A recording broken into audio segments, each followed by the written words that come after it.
اذان و اقامت کی سنتیں۔ نمبر 1، اذان و اقامت قبلہ رخ کرنا سنت ہے۔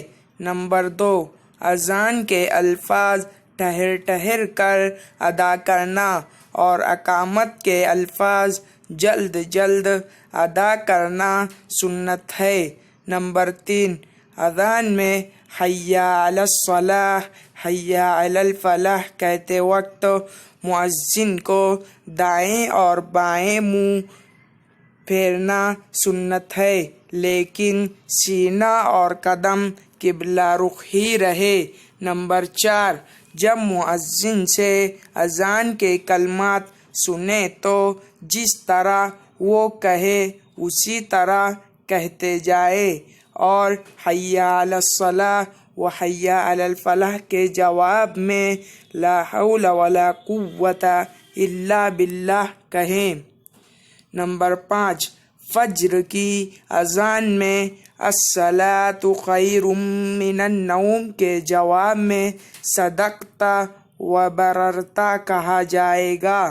نمبر 6، اقامت کا جواب بھی اذان کی طرح دیا جائے گا، لیکن قد قامت الصلاۃ کے جواب میں اقام اللہ و ادامہ کہا جائے۔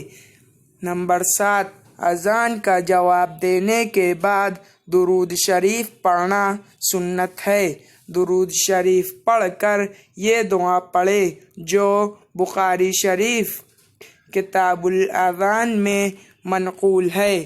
نمبر 8، اذان کے بعد کی دعا اللہم رب ہذہ الدعوۃ التامۃ والصلاۃ القائمۃ آتی محمدا الوسیلۃ والفضیلۃ وابعثہ مقاما محمودا الذی وعدتہ انک لا تخلف المیعاد۔